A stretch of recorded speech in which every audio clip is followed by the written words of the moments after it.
হরে কৃষ্ণ। দণ্ডবত সাধুগুরু বৈষ্ণব চরণে কোটি কোটি সহস্র কোটি দণ্ডবত। প্রথমে আমার গুরু মহারাজকে জানাই, চৈতন্য মঠের প্রাক্তন মহারাজ আমার গুরু মহারাজ ভক্তি প্রজ্ঞানজ্যোতি গোস্বামী মহারাজের চরণে সহস্র কোটি কোটি দণ্ডবত প্রণাম জানাইতেছি। তিনি আমার প্রতি প্রসন্ন হন, কৃপা বর্ষণ করেন। বর্তমান মঠাচার্য ভক্তিস্বরূপ সন্ন্যাসী মহারাজের চরণেও কোটি কোটি দণ্ডবত জানাইতেছি। তিনি যেন আমার প্রতি কৃপা বর্ষণ করেন। অজ্ঞানন্তিবেনান্দস্য জ্ঞানাঞ্জন সুলভায় চক্ষুরুন্মিলিতং যেন তস্मै শ্রী গুরবে নমঃ।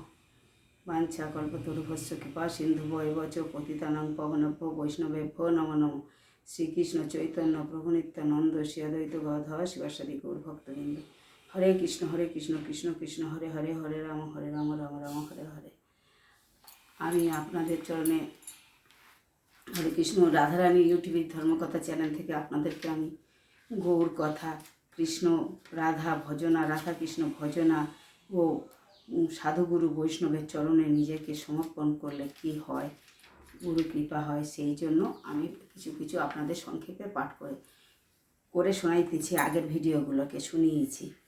এখন আজকের আমাদের গোস্বামী মতে একাদশীর উপবাস, অঘ্রাণে কৃষ্ণপক্ষিয়া উৎপন্না একাদশী উপবাস। কেন আগে আমি কিছু বলিনি বন্ধুরা? হরে কৃষ্ণ। আগে তো একাদশীটা আমাদের এবছরে মানে কার্তিক মাসে পূজা হয়ে গেছে, যে জন্য এই উৎপন্না একাদশী উপবাস মানে ভগবান শ্রীকৃষ্ণের বাসুদেবের অনন্ত শয্যায় শয়ন ছিলেন। তিনি তো উঠে গেছেন, রাস পূর্ণিমা হয়ে গেছে, কিন্তু আজকের আমাদের সেই কৃষ্ণপক্ষীয় উৎপন্ন একাদশীর মাহাত্ম্য কিন্তু আপনাদেরকে বলিতেছি। ভবিষ্যৎ উত্তর পুরাণে শ্রীকৃষ্ণ অর্জুন সংবাদে এই ব্রত মাহাত্ম্য দৃষ্ট হয়। শ্রী নৈমেশ্বরণ্যে ক্ষেত্রে বহু ব্রাহ্মণ মুনি ঋষি সমক্ষে শ্রী সুত মুনি বললেন, হে মুনি ঋষিগণ, শ্রীকৃষ্ণ এই ব্রত মাহাত্ম্য যেভাবে বলেছিলেন সেইভাবে যদি কোনো ব্যক্তি শ্রদ্ধা সহকারে শ্রবণ ও পঠন পালন করেন, তাহা ইহলোকে যশ কীর্তি ও ধন এবং পরলোকে পরাগতি স্বরূপ ভগবত লোক প্রাপ্তি ঘটে। একবার ধনুর্ধর অর্জুন জিজ্ঞাসা করলেন, হে জনার্দন, এই একাদশী ব্রত মহিমা কৃপাপূর্বক আমার নিকট বর্ণনা করুন। ভগবান শ্রীকৃষ্ণ বলেছিলেন, হে পার্থ, তুমি শ্রদ্ধাপূর্বক আমার কথা শ্রবণ করো।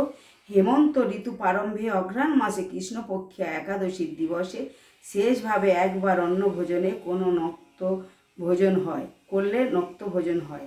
প্রাতকালে স্তবশ্রুতি করত, দ্বিপ্রহরে স্নানান্নিক সমাপন করে শুদ্ধ বস্ত্র পরিধান পূর্বক শ্রী বিষ্ণু পূজা উপবাস সহযোগে সাধু সঙ্গে নাম সংকীর্তন করলে পূর্ব জন্মানর্জিত পাপ সকল দূরীভূত হয়। পুনঃ অর্জুন বললেন, হে জগন্নাথ, আপনি পিতা, আপনি মাতা, আপনি সকলের শরণ্য, জনগণের পালক ও দৃষ্টদের বিনাশকর্তা কালস্বরূপ। আবার ব্রহ্মাণ্ডে সকলের মঙ্গল সাধনকারী, ব্রহ্মা বিষ্ণু ও মহেশ্বর অধিকর্তা, হোম মন্ত্র তন্ত্র যা কিছু নিয়ন্ত্রক সূত্রে ত্রিজগতে চরাচর প্রাণীসমূহের আপনার নিত্য সত্তা বর্তমান।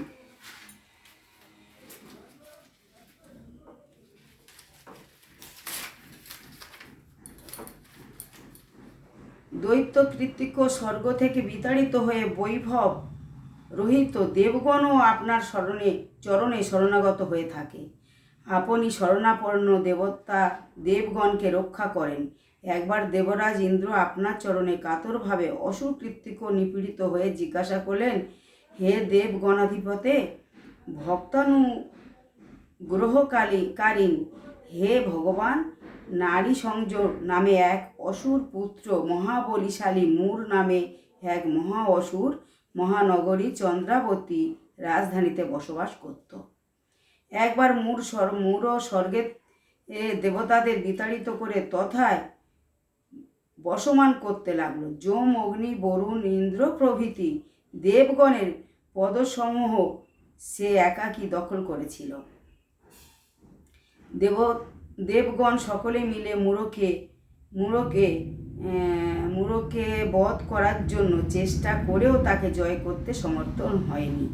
দেবরাজ ইন্দ্র শ্রীকৃষ্ণের চরণে নিবেদন করলেন, হে প্রভু, আপনি আমাদের রক্ষা করুন, দেবদ্রোহী মূঢ় হতে আমাদের বিজয়ী করুন। ইন্দ্রবাক্য শ্রবণে শ্রীকৃষ্ণ ক্রোধান্বিত হয়ে বললেন, মূঢ়কে আমি বধ করব, স্বর্গ থেকে ওদের বিতাড়িত করে পুনঃ দেবর রাজ্য প্রতিষ্ঠিত করা হবে। আমার সঙ্গে তোমরা সকলে মিলিত হয়ে চন্দ্রাবতী নগরাভিমুখে যাত্রা করো। একদিকে কোটি কোটি দেবতাগণের হুঙ্কার, অপরদিকে অসুরদের গর্জন। ত্রিভুবন প্রকম্পিত হতে লাগলো। অসুরদের প্রচণ্ড প্রহারে দেবগণ ইতস্তত বিচরণ করতে লাগলেন। কিন্তু ভগবান অসুরের প্রতি ক্রোধান্বিত হয়ে একে একে সব অসুরকে পরাস্ত করেছিলেন। কিন্তু মূঢ়কে সংহার করা ভগবানের পক্ষে এক ভীষণ কঠিন হয়েছিল। অজস্র অজস্র মূঢ়কে পরাস্ত অবস্থায় রেখে ভগবান অজস্র অস্ত্র শস্ত্র প্রয়োগ করে প্রায় 10,000 বৎসকাল মল্লযুদ্ধ করে আপাতত মূঢ়কে পরাস্ত অবস্থায় রেখে ভগবান বর্দিকা আশ্রমে ভিমুখে গমন করলেন। তথায় নির্জন হেমবতী নাম্নী এক গুহায় বিশ্রামের জন্য প্রবেশ করেন। অতি অল্প সময়ে মূঢ় শয়নরত ভগবানকে বধ করার জন্য হলেও এক সময় ভগবানের শয়ন অবস্থায় তার দিব্য শরীর হতে এক দীপ্তিময়ী কন্যা উৎপন্ন হয়ে দিব্য অস্ত্র দ্বারা সুসজ্জিত ওই মূঢ় নামক অসুরকে বধ করেছিলেন। অসুরের মস্তক ছেদিত হলে অন্যান্য অসুরগণ ভয়ে পালাতে শুরু করলো। ভগবান ওই সময় গাত্রস্থান করে দেখতে পেলেন যে ভয়ঙ্কর মূঢ়ের মৃতদেহ তার নিকটে করজোড়ে নম্রভাবে দাঁড়িয়ে থাকা। সেই দিব্যরূপধারী নারী মূর্তিটি প্রভু প্রশ্ন করলেন, কে তুমি কন্যে? কোথা হতে এসেছো? কন্যা বলল, আমি আপনার দেহ থেকে উৎপন্ন হয়েছি। আপনার ঘুমন্ত অবস্থায় এই দৈত্য আপনাকে বধ করতে এসেছিল।